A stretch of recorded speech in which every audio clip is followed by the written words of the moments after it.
Determining the appropriate size of main breaker or subpanel for a dwelling unit requires careful calculation.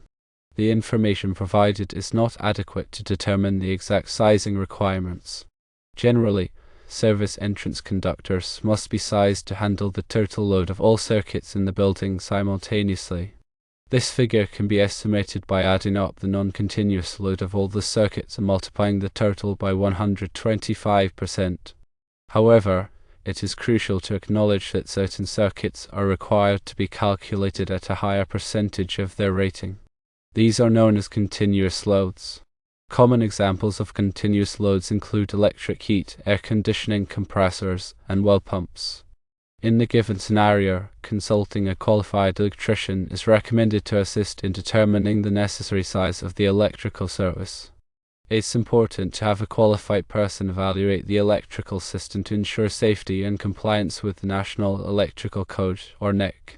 The NEC provides comprehensive guidelines for electrical installations. The NEC outlines minimum safety standards for electrical wiring and equipment. It covers various aspects of electrical systems, including wiring methods, overcurrent protection, grounding, and equipment installation.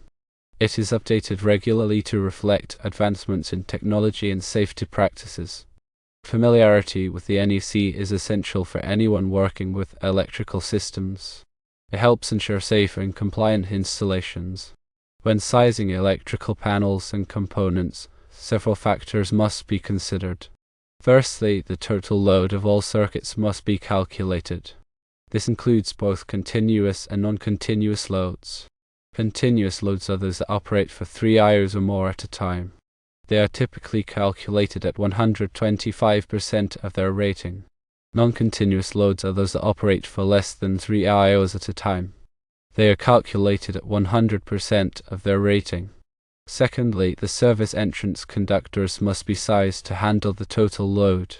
The NEC provides tables for determining the appropriate conductor size based on the ampacity required. Thirdly, the overcurrent protection devices, such as circuit breakers or fuses, must be sized to protect the conductors. The NEC specifies the maximum allowable overcurrent protection for various conductor sizes. Fourthly, the grounding system must be properly installed to ensure safety. The NEC outlines the requirements for grounding electrodes, grounding conductors, and bonding. Proper grounding helps to prevent electrical shock and equipment damage. Fifthly, all electrical equipment must be listed and labeled by a recognized testing laboratory. This ensures that the equipment meets safety standards. Sixthly, the installation must comply with all applicable codes and regulations. This includes local codes as well as the NEC. Failure to comply with codes can result in fines and other penalties. When upgrading electrical panels in a two-family house, there are some specific considerations. Firstly, each dwelling unit must have its own separate electrical service. This means that each unit must have its own meter and panel. Secondly, the service entrance conductors for each unit must be sized to handle the load of that unit. Thirdly, the panels must be located in readily accessible locations. This allows occupants to easily reset breakers or fuses. Fourthly, the panels must be properly labeled to identify the circuits they serve. This helps occupants to easily identify and troubleshoot problems. Fifthly, the installation must be inspected by a qualified electrical inspector. This ensures that the installation complies with all applicable codes and regulations. The process of calculating electrical loads involves several steps. 1. Determine the amperage of each circuit. This can be found on the circuit breaker or fuse. 2. Identify which circuits are continuous loads and which are non-continuous loads. 3. Calculate the total continuous load by multiplying the amperage of each continuous circuit by 125%. 4. Calculate the total non-continuous load by adding up the amperage of all non-continuous circuits. 5. Add the total continuous load and the total non-continuous load to determine the total load. 6. Select the appropriate size service entrance conductors and overcurrent protection devices based on the total load. Several resources are available to assist with electrical wiring and code compliance. 1. The National Electrical Code is the primary source of information on electrical safety standards. 2. The NFPA, which is the National Fire Protection Association website, which is www.nfpa.org, offers access to the NEC and other related publications. 3. Books on electrical wiring can provide helpful guidance and explanations of code requirements. 4. Online forums and communities can offer support and advice from experienced electricians. 5. Local electrical inspectors can provide guidance and clarification on code requirements in your area. Some common electrical wiring mistakes to avoid include undersized conductors, improper grounding, loose connections, overloaded circuits, and improper use of extension cords. Undersized conductors can overheat and cause fires. Improper grounding can increase the risk of electrical shock. Loose connections can cause arcing and fires. Overloaded circuits can trip breakers or blow fuses. Improper use of extension cords can create a fire hazard. Always follow the manufacturer's instructions when installing electrical equipment. This will help ensure that the equipment is installed safely and correctly. If you are not comfortable working with electricity, it is best to hire a qualified electrician. Electricity can be dangerous, and it is important to take precautions to avoid injury. Regular maintenance of electrical systems is essential for safety. Check for loose connections, damaged wiring, and signs of overheating. Replace any damaged components immediately. Test ground fault circuit interrupters, known as GFCIs, regularly to ensure they are working properly. GFCIs protect against electrical shock by interrupting the circuit when a ground fault is detected. Smoke detectors should be installed in every home to provide early warning of fires. Test smoke detectors regularly to ensure they are working properly. Carbon monoxide detectors should also be installed in homes with fuel-burning appliances. Carbon monoxide is a colorless, odorless gas that can be deadly. Electrical safety is everyone's responsibility. By following safe practices and taking precautions, you can help prevent electrical accidents and injuries. When working with electrical panels, always turn off the power at the main breaker before starting any work. This will help prevent electrical shock. Use insulated tools when working with electricity. This will help protect you from electrical shock. Wear safety glasses to protect your eyes from flying debris.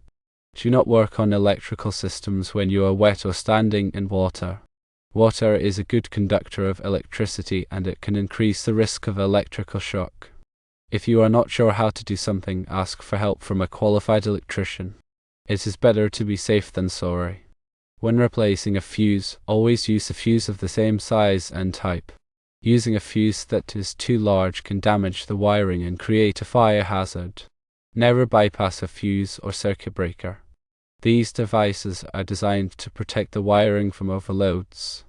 If a fuse or circuit breaker trips repeatedly, there is a problem with the circuit that needs to be investigated. Do not run extension cords under rugs or furniture. This can damage the cord and create a fire hazard. Do not overload extension cords. This can cause the cord to overheat and create a fire hazard. Do not use extension cords as a permanent wiring solution. If you need more outlets, have a qualified electrician install them. Keep electrical cords away from heat sources. Heat can damage the insulation on the cord and create a fire hazard. Do not allow electrical cords to be pinched or crushed.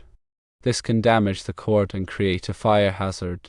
Inspect electrical cords regularly for damage. Replace any damaged cords immediately. Keep electrical panels clean and free of debris. Debris can create a fire hazard.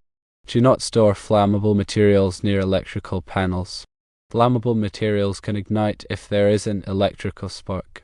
Make sure that electrical panels are properly ventilated. This will help prevent overheating. If you have any questions about electrical safety, contact a qualified electrician or your local fire department. They can provide you with valuable information and advice. The NEC provides specific requirements for the installation of ground fault circuit interrupters, which are GFCIs. GFCIs are required in bathrooms, kitchens, garages, and outdoor locations. They are designed to protect against electrical shock by interrupting the circuit when a ground fault is detected. The NEC also provides specific requirements for the installation of arc fault circuit interrupters, which are size. Size are designed to protect against fires caused by arcing faults. They are required in bedrooms and other areas where people sleep. The NEC provides tables for determining the ampacity of conductors. The ampacity of a conductor is the maximum amount of current that it can safely carry. The ampacity of a conductor depends on its size, type, and insulation. The NEC also provides tables for determining the size of conduit. Conduit is a pipe that is used to protect electrical wiring. The size of conduit depends on the number and size of conductors that it will contain. The NEC provides requirements for grounding electrical systems. Grounding is the process of connecting electrical equipment to the earth. Grounding helps to protect against electrical shock and equipment damage. The NEC requires that all electrical equipment be listed and labeled by a recognized testing laboratory. This ensures that the equipment meets safety standards.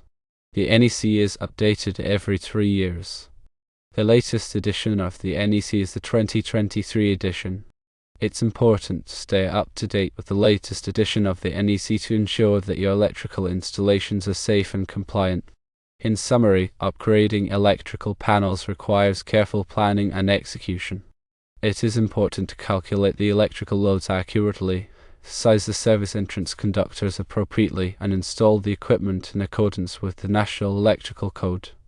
If you are not comfortable working with electricity, it is best to hire a qualified electrician.